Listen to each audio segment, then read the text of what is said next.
can you include your proposal for the storage issue on renewables? No, because like I said, I am just learning about this, and I am a big supporter of renewables, but I'll need your help in telling us what are the solutions, because I understand it is expensive, but of course everything else is expensive, so there must be ways that we can find, and whatever other solutions you have, no, so we can support that sustainable development goal that I'm sure we're all, well, like I said, we're all aware of. And if somebody wasn't aware, I made them aware by including it in my statement. Okay, and then how long will that take? Because in the meantime, that's why nga transition fuel, because we just really need to get from point A to point B. It's not one step, no, it's so that will all help us. Okay,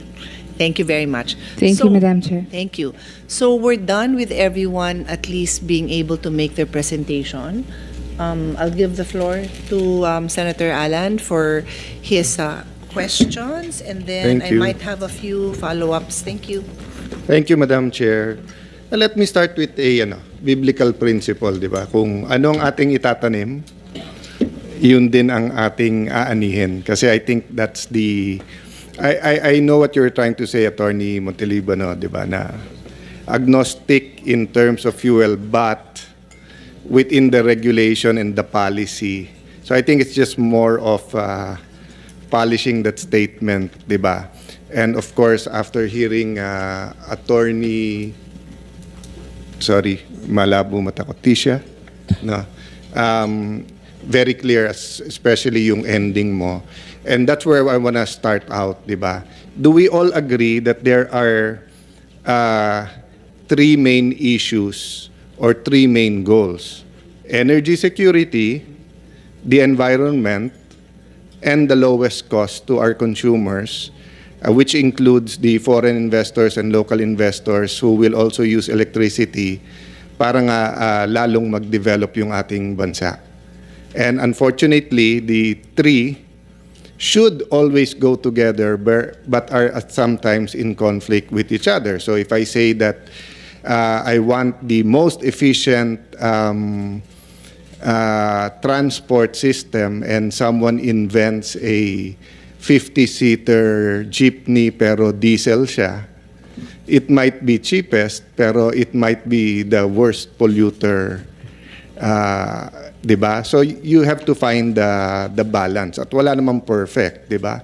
Ang railway may advantage, disadvantage, no? So kasi if we all agree on that, diba, that it's energy security, then we'll have less debate. No, what do I mean by that? Kasi I'll go to that later, Attorney Valles, no. Pero nabanggit mo lang kanina na kasi paano kung mas mahal 'yan? Bakit 'yan ang bibilin natin just because it's indigenous? So are we saying wag na tayong mag-produce ng bigas? Kasi mas mura talaga ang bigas ng Thailand at saka ng Vietnam eh. So, wag na tayong mag-food security, pinakamura, import na lang natin lahat ng bigas natin. We're not saying that, di ba? In fact, we're going to self-sufficiency because we see that there's value beyond that. I do agree, as a distributor, trabaho mo yan na try to get the lowest cost. But that's why you have DOE and ERC to balance these three policies, di ba? So the point I want to make is even before we pass this law, I want to dig into are we really maximizing Malampaya? Remember, one of my regrets in the last administration is hindi natuloy yung joint exploration between the Philippines and China in the West Philippine Sea, kasi kung natuloy yun, we could have gotten a better deal than Malampaya. We could have been more energy secure, and hindi tayo nagra-rush netong mauubos yung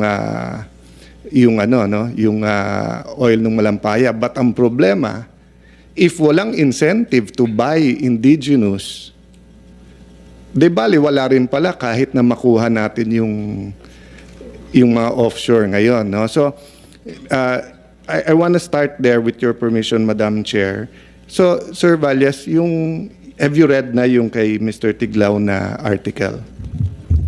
Yes, Madam Chair. Yes, Yeah. sir. Your- So, let me go to the TOR for bidding of one of the CSPs ng Meralco.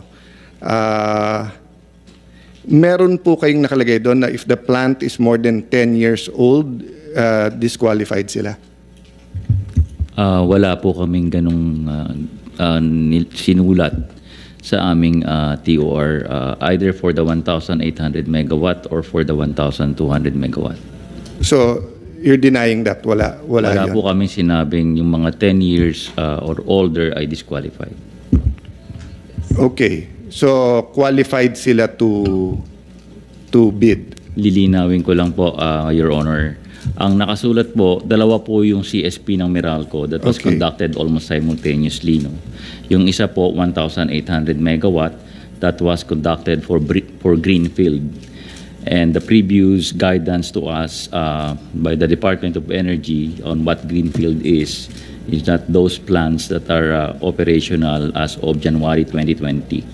So, we limited those bidders to January 2020, those operational by January 2020. And that's why both of us are lawyers. And that's why masama tingin sa atin lawyers. Kasi you disqualified the older plants. Binaliktad mo lang eh. Sinabi mo lang that they should be Yes, pero older. So, the answer to my first question, yes, they're disqualified. Pero may reason kayo kung bakit yung DOE.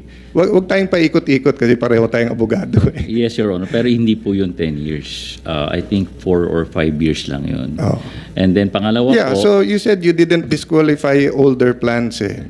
Ang So you sabi- could have said na, sir, it's disqualified because on DOE ganon. Kaso sa PAIC, you could have corrected me sa 10. Yes. Diba? Kasi we all have limited time eh. yes, Your Honor. Diba? So wag tayong magpaka-abogado dito. Let's talk frankly and directly. Yes. Okay, so sa 1,800, ang guidance sa inyo, only plants that were Operational as of January 2020. 2020. Yun po ang ginawa naming part ng TOR. Okay. So you disqualified all the plants that were operational before that. For the 1,800, For the 1,800. Your Honor, because the objective of that bidding Can was we to confirm encourage that sa Greenfield. DOE? Did you give that guidance? That's just the definition of what is a greenfield. But the TOR is actually drafted by the distributor, sir. Yung Meralco yung gumagawa ng terms of reference nila. So Sir. that means that 1,800 pwedeng hindi greenfield. It depends on what they want, sir. We just review it. I think yung sinasabi lang ni Attorney Valles that for DOE, what the definition of a greenfield is, no? Yes. Pero we did So not you did not tell them na dapat kailangan greenfield yung Yes, sir. 1,800 mo. So ito yung sinasabi kong wag tayong lawyering dito. Wala akong problema sa apples to apples. Kung sasabihin nyo, lahat ng contracts simula ngayon, greenfield lahat, di isara na natin lahat ng before that kasi wala nang gagamit, di ba? But the point I'm driving to is because of that simple decision, you disqualified yung mga malampaya plants using malampaya oil, gas. Tama po ba? That's the net effect of that, di ba? For the 1,800, Your Honor, kasi nga po, ang objective ng bidding na yan was to encourage Greenfield. Pero yung 1,200 po naman na megawatt, which is kasabay nun, ay kasama po doon Sige. yung plants operational prior to January I'll go with 2020. that kasi I just have a problem with sometimes wanting to be pro-environment and sometimes going to cost. Pero pag tinignan mo na kung sino mga may-ari ng planta, parang hindi naman yung environment ang tinitignan natin. No? So, ang nanalo ng 1,800, GNP Power 600 megawatts, Masinloc 600 megawatts, and Excellent Energy 1,200 megawatts. Tama po ba? Ang nanalo po ay GN Power 300 megawatts and then Masinloc 300 megawatts and then Excellent Energy 1,200 megawatts. So total ng 1,800. And then Excellent Energy belongs to the San Miguel Group. Yes, Your Honor. Masinloc is also San Miguel Group. Yes, Your Honor. GNP is Aboitiz Group, no? Yes, Your Honor. So all of them are coal, right? Excellent Energy is LNG. Okay. So GNP Power is coal and Masinloc is coal. And then Excellent Energy is LNG. Yes, Your Okay. Honor. So Ma'am Tricia, hindi na papahabain, but parang sa akin kasi, what's the term ulit? Green? Gusto nyo greenfield, pero pinanalo yung coal rather than Malampaya gas. Okay, so now, looking at the instructions to bidder, there's a paragraph that reads that provided that the power plant should be operational not later than 2020, but not later than May 2025, no? Are you familiar with power plants of first gen in Batangas? I was looking at the website. The name is San Gabriel, San Lorenzo, Santa Rita, and Avion. Yes, Your Honor. Okay. Do you know that they all run on Malampaya gas? I do know that Santa Rita, San Lorenzo, and San Gabriel run on Malampaya. I'm not so sure about And as Avion.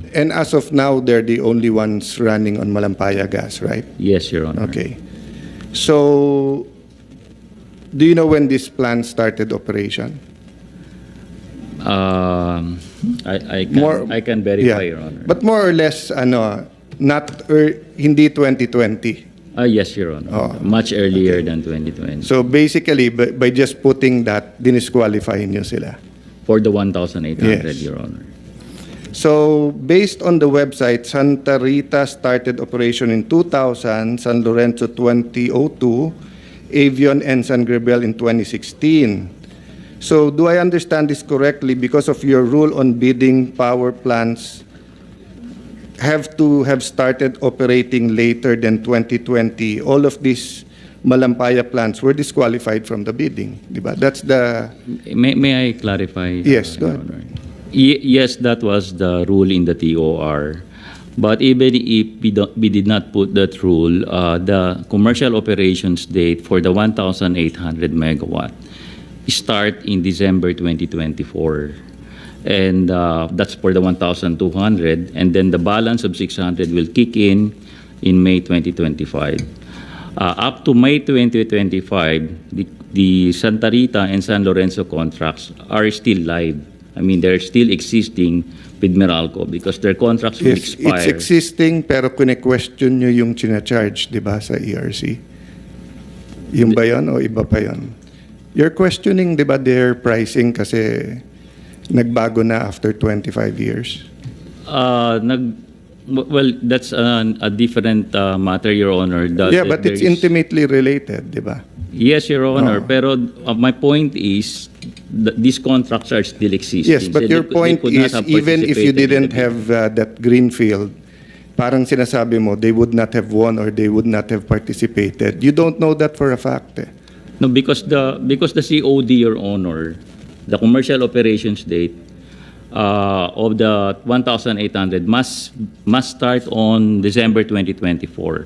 So they could not have participated because they cannot operate by December 2024. They cannot supply power to Meralco for this 1,800 starting December 2024 because they still have a contract with us, the entire 1,500 megawatt, until August 2025, I think, and 2027. And if they have a contract with you, they cannot have another contract with you? Because it's fully contracted, Your Honor. Yung The yung entire capacity nila. is fully contracted. Okay. So I'll go back to that.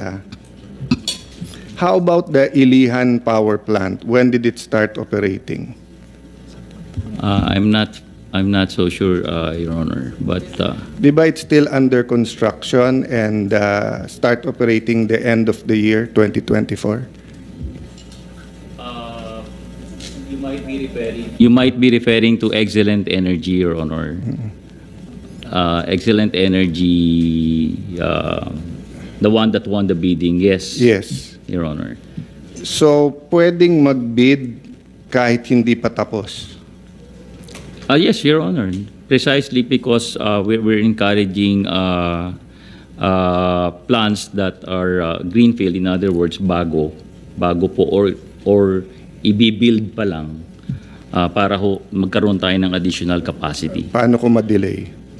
Kung ma-delay po, halimbawa po na-approve na yung nanalo sila sa bidding at nagkaroon kami ng power supply agreement at na-approve ng ERC at hindi po nila natayo ang planta within the period na nakaprescribe doon sa kontrata, meron pong appropriate penalty sa kontrata. So, ang question, what if, when you're asked about it, sagot nyo the ERC, this requirement was in line with DOE's guidance.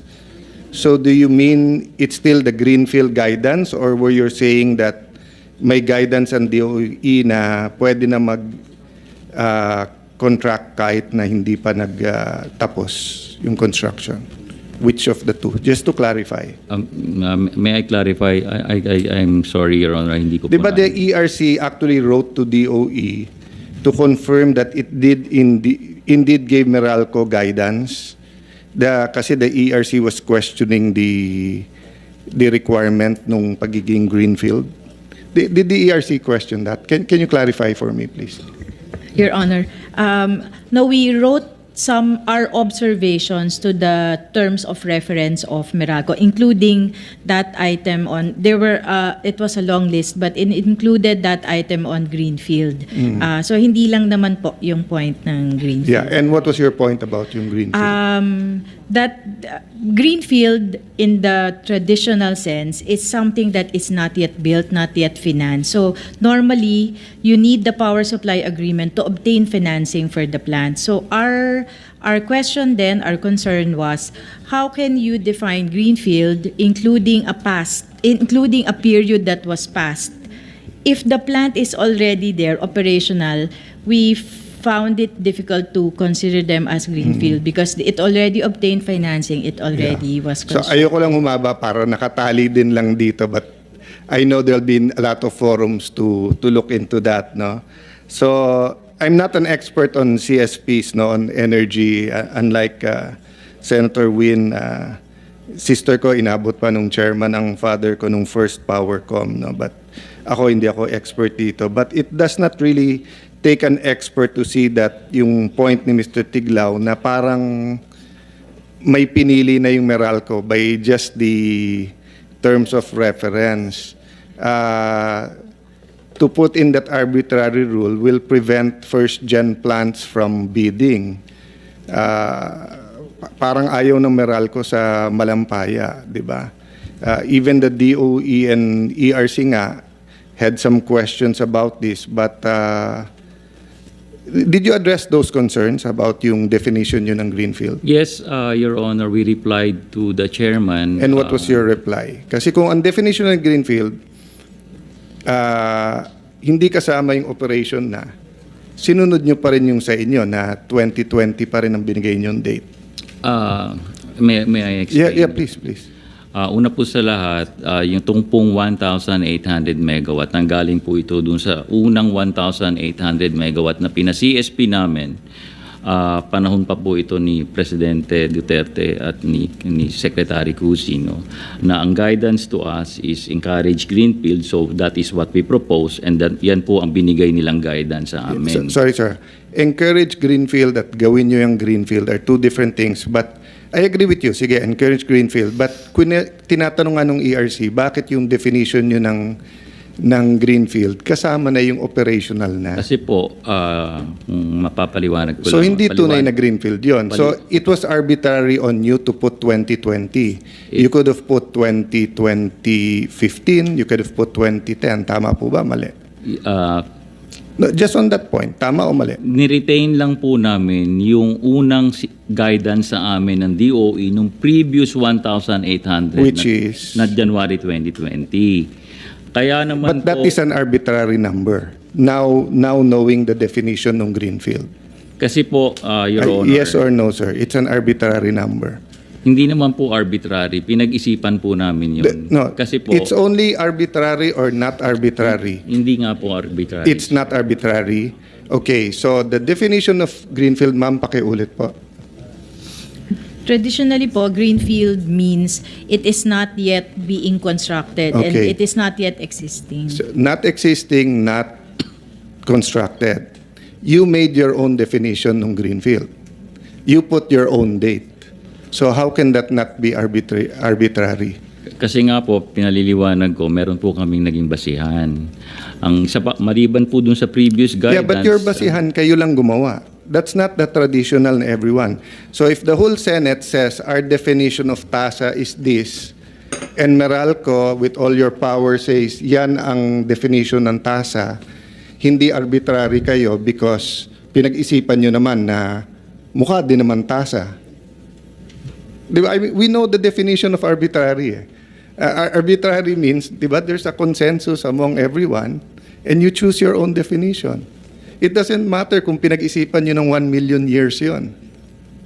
There's a definition of greenfield hindi nyo pala sinunod eh. Then you keep pointing on DOE. I'll go to my next point, no? Yun nga, yung where I interjected kanina, that the cost of using imported LNG, ang sabi ni Mr. Tiglao, it's not really $12 per unit. Kasi meron din cost of bringing in katulad ng to regasify it, transport, etc. No? But when it is used by the power plant, it has to be turned back to gas. So i-regasify mo pa siya. So dun sa cost, no? Yung additional mga cost na to, this is also passed to the consumer, right? Yes, Your Honor, under the terms of reference. So you disagree, kasi I was listening to you intently sa presentation nyo eh. Kasi parang sa opening pa lang ng DOE, sinabi na nila na historically, and if you look at it, mas mura ang Malampaya gas. It seems that Meralco is arguing, not you personally, sir, you're just the representative naman. So I'm addressing, sorry if I seem personal, but I'm addressing it to Meralco as a juridical entity.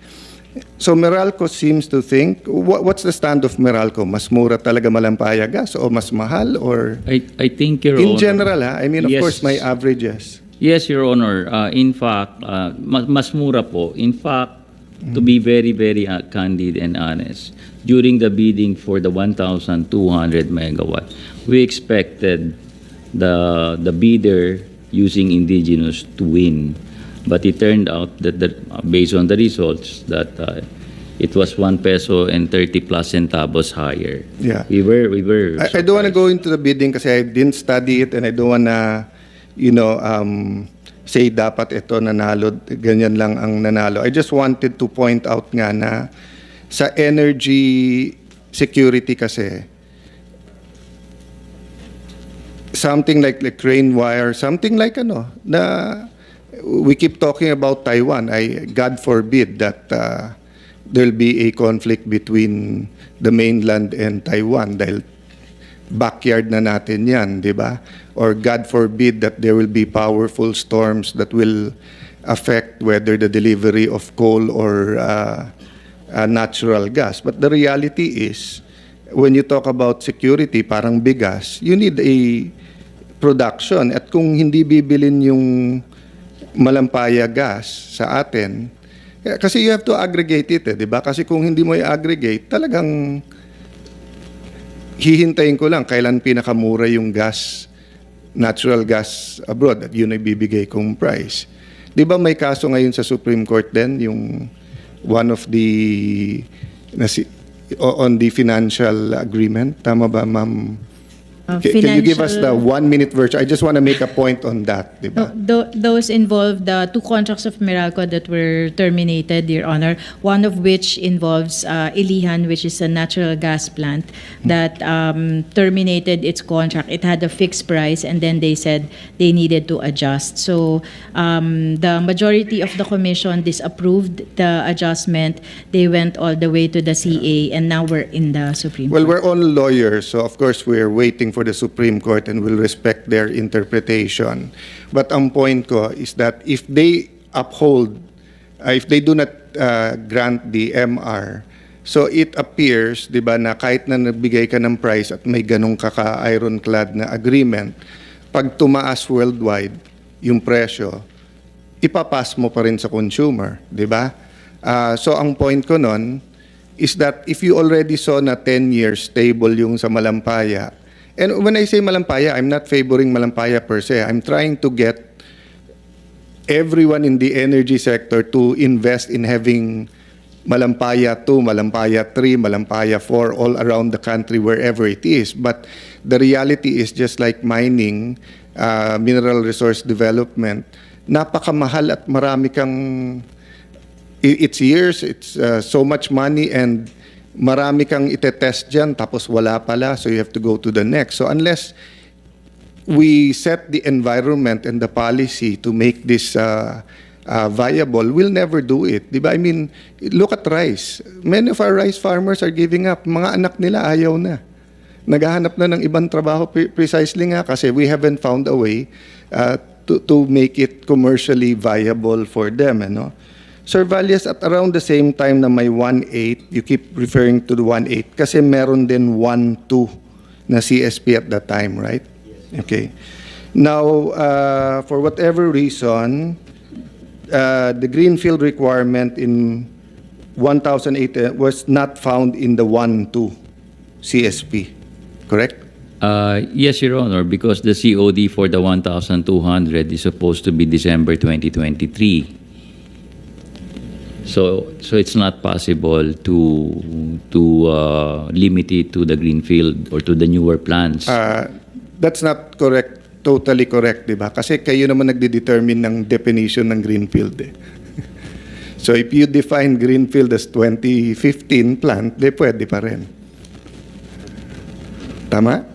Kung ganun po yung definition. Pero Yes. So I mean, kayo nagbigay ng definition, tapos kayo nagsabing tama sa 1800 pero hindi pwede dun sa 1200. Pero internationally, hindi yun ang definition ng greenfield. Correct? Yes, Your Honor. If I may just explain. Yes, go ahead. Yeah, yung although ganun po ang nasa TOR namin, kaya po namin yun kini-clear sa regulator at saka sa Department of Energy, no. Hindi naman po namin ini-implement ang TOR kung hindi aprobado ng Department of Energy. And sometimes they make comments, even the ERC as mentioned kanina, si Chair Mona made comments, no. So we consider as much as possible the comments of the regulator and the Department of Energy.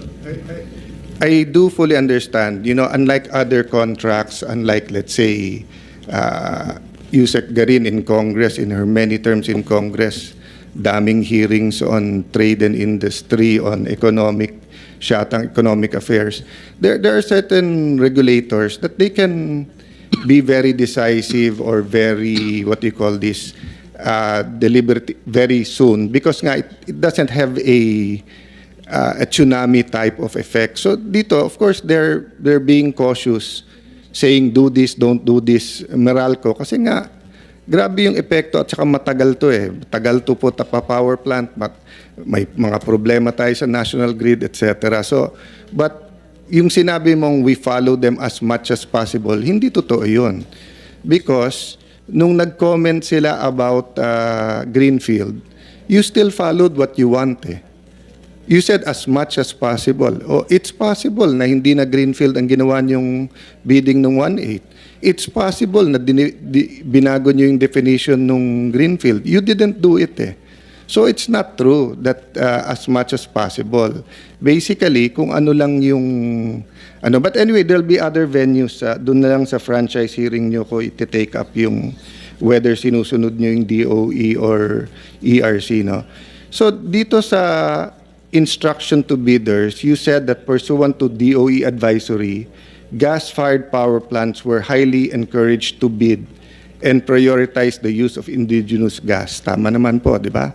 So nandun yun. So, in fact, a Malampaya fuel plant, San Gabriel of First Gen, did bid, right?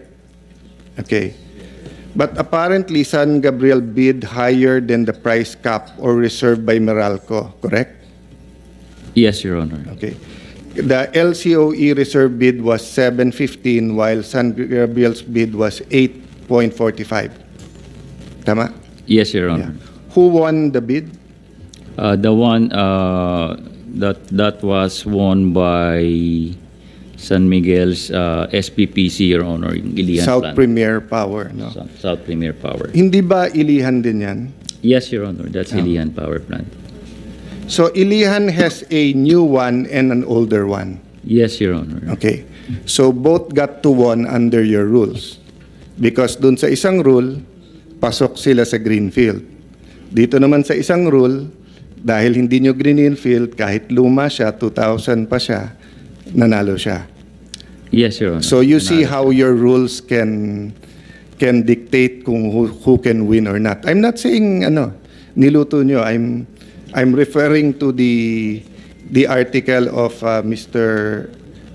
Tiglao, who's been very consistent over the years in pagbabantay ng power, no. I'm saying kasi I wanna take this up at a later date with ERC and DOE na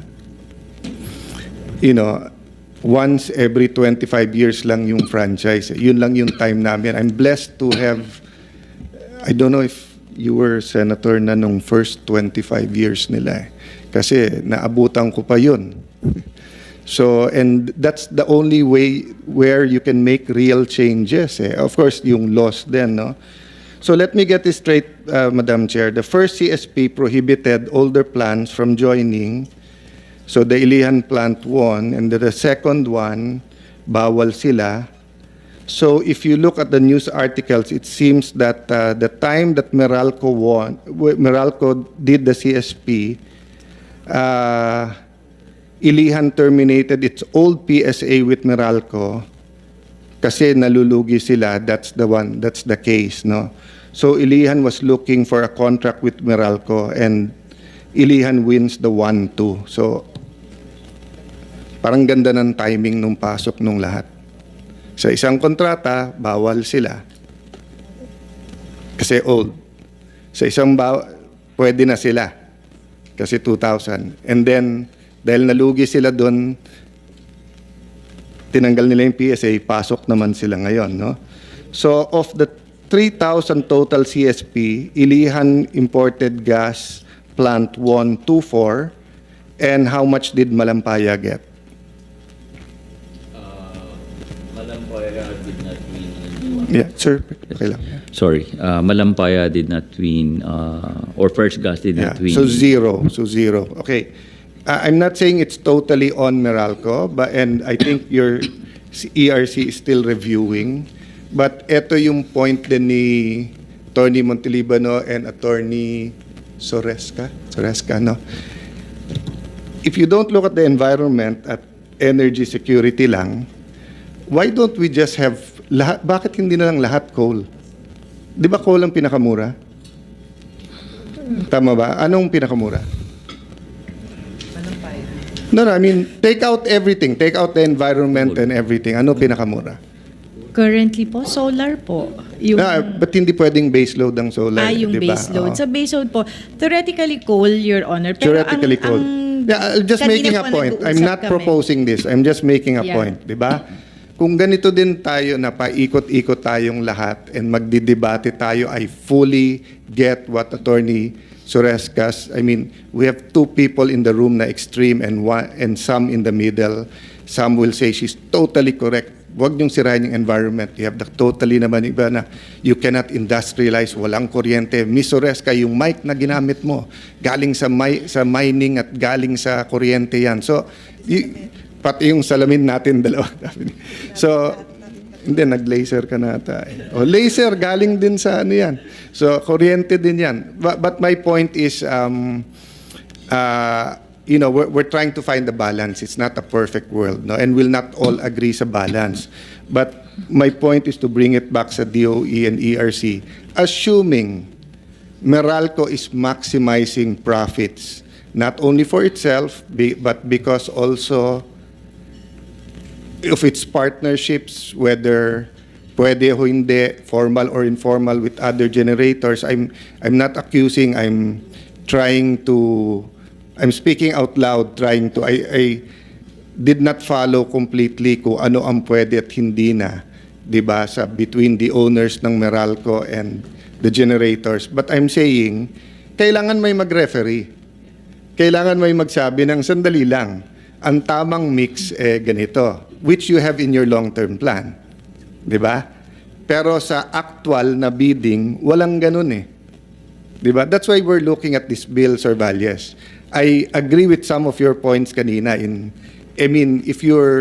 kung ekonomista ako purely, sabihin ko tama yung sinabi mo kanina. Kaya lang, kung mag-agree ako doon, coal lahat ang gagamitin natin. Wala tayong magiging mix dyan, no? So, fast forward ko na kasi I'm taking too much time. Meron kayong CSP up, no, ng August 2? Tama ba? Sorry, Your Honor. Meron kayong ongoing? We recently concluded a renewable energy CSP for 500 megawatt. And Yun we yung have sa up- August 2? Ano yung sa and, August 2? Bid ba yun? Or? Maybe that is the 600 megawatt CSP. O, for anong this, rule ang gagamitin nyo dun sa August 2? It's a brownfield. It's open to both brownfield and greenfield power plants, Your Honor. In fact, first gen, which is using Malampaya, and I'm not sure if they're using also LNG for this purpose. And malinaw ang rules. Participated. Malinaw ang rules doon. Malinaw naman po lagi yung... Sige, but let's all pretend that this group in my left is not from DOE and